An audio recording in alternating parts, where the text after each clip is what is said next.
नमस्कार, निजडंका में आप सभी का स्वागत है। महाराष्ट्र में ठाकरे परिवार की एक अहमियत थी, एक वजूद था।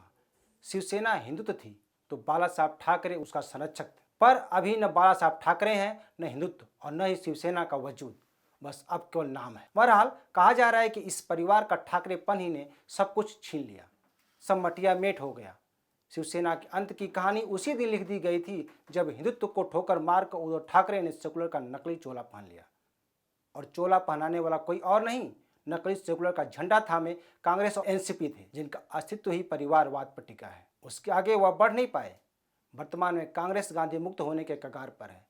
कहा जाए कि परिवारवाद से सत्ता मुक्त हो रही है तो यह अतिशयोक्ति नहीं होगी। सत्ता भी परिवार के चंगुल से निकलने को फड़फड़ा रही है, जैसे दम घुट रहा हो। अब आज़ाद महसूस कर रही है, नीले आकाश में उड़ना चाहती है।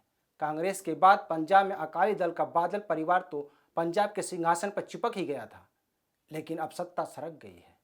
वैसे भी उत्तर प्रदेश में यादव परिवार यानी कि मुलायम सिंह के कुनबे की कुर्सी हिल गई है। आजमगढ़ और रामपुर का किला ढह गया है। देश में ऐसे कई राज्य हैं जहां की क्षेत्रीय पार्टियां भाई भतीजावाद के साथ कुंडली मारकर बैठी हुई हैं। आइए जानते हैं परिवार और सत्ता की कहानी, जिनकी सत्ता दरक रही है। 2014 के बाद से पीएम मोदी का कांग्रेस मुक्त अभियान निर्णायक मोड़ पर पहुंच चुका है। इसी अभियान का नतीजा है कि कांग्रेस अपना अस्थायी पार्टी अध्यक्ष तय नहीं कर पाई है। साल 2014 से लेकर कांग्रेस और गांधी परिवार को कई बार अपनी सियासी जमीन दरकती महसूस हुई। हालांकि कांग्रेस को 2018 में 3 राज्यों में जीत मिल गई, जिसमें राजस्थान, मध्य प्रदेश और छत्तीसगढ़ शामिल थे। लेकिन अब मध्य प्रदेश से कांग्रेस हाथ धो बैठी है। अब यहाँ बीजेपी की सत्ता है। 2022 में 5 राज्यों में हुए विधानसभा चुनाव में भी कांग्रेस को मुंह की खानी पड़ी थी। उत्तर प्रदेश विधानसभा चुनाव में प्रियंका गांधी दम भर रही थी, पर पार्टी का बुरा हासिल हुआ।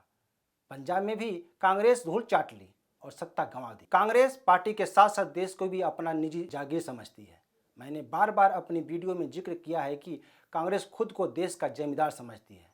वो आज भी समझती है कि वह सत्ता में है। वर्तमान में केवल कांग्रेस राजस्थान, छत्तीसगढ़, महाराष्ट्र और झारखंड में सहयोगी दलों के साथ सत्ता में है। सवाल यह भी है कि क्षेत्रीय पार्टियों का कोई उद्देश्य नहीं है। वह केवल सत्ता के लिए बनी है और जाति धर्म के नाम पर लोगों को बांटकर सत्ता पर काबिज है। अगर कांग्रेस की बात करें तो वह राष्ट्रीय पार्टी है, लेकिन वह एक विशेष समुदाय के प्रति झुकाव है। एक यह भी इसके पतन का कारण है। इसी तरह लोहियावादी मुलायम सिंह यादव ने समाजवादी पार्टी बनाई, जिसमें जाति धर्म के नाम पर घालमेल था। बाद में मुलायम सिंह यादव ने अपनी पार्टी की कमान अपने बेटे अखिलेश यादव को सौंप दी।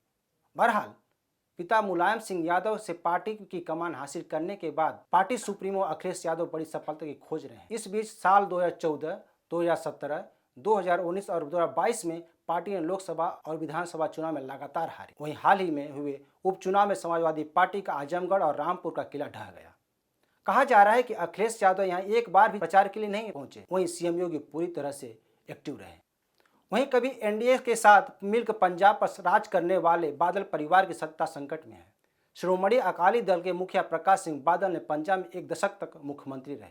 हाल ही में पंजाब के संगरूर में हुए उपचुनाव में पार्टी ने अपनी जमानत भी नहीं बचा पाई, जबकि विधानसभा चुनाव में बिक्रम सिंह मजीठिया समेत कई बड़े नेता हार गए। अब इन परिवारों की सत्ता सरक रही है, जो देश और समाज के लिए बहुत जरूरी है। हाल ही में शिवसेना में हुई बगावत सुर्खियां बटोर रही है। वैसे भी शिवसेना में पहली बार यह बगावत नहीं हुई है, इससे पहले भी बगावत हो चुकी है, लेकिन इस बार हालात ज़्यादा बिगड़ गए हैं।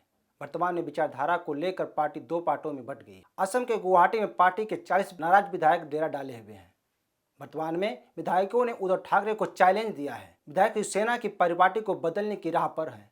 बहरहाल ताज़ा हालात यह है कि बागी विधायक गुरुवार को होने वाले फ्लोर टेस्ट में शामिल होंगे। वहीं शिवसेना इस फ्लोर टेस्ट के खिलाफ सुप्रीम कोर्ट पहुंच गई है। देखते हैं महाराष्ट्र की राजनीति का ऊंट किस करवट बैठता है। वैसे यही क्षेत्रीय पार्टियां नहीं हैं, कुछ और राजनीतिक पार्टियां हैं जो सत्ता को अपनी जागीर समझती हैं, जिसमें तमिलनाडु का करुणानिधि परिवार, जम्मू कश्मीर का अब्दुल्ला परिवार, कर्नाटक का देवगुणा परिवार और महाराष्ट्र का पवार परिवार शामिल है, जहां ऊपर से लेकर नीचे तक परिवार की बेल ही लिपटी हुई है। लेकिन अब जनता परिवारवाद को बेदखल करने को तत्पर है, जिसका जीता जागता उदाहरण इन पार्टियों का दरकता किला है। यह वीडियो अच्छी लगे तो शेयर करें, कमेंट करें। धन्यवाद।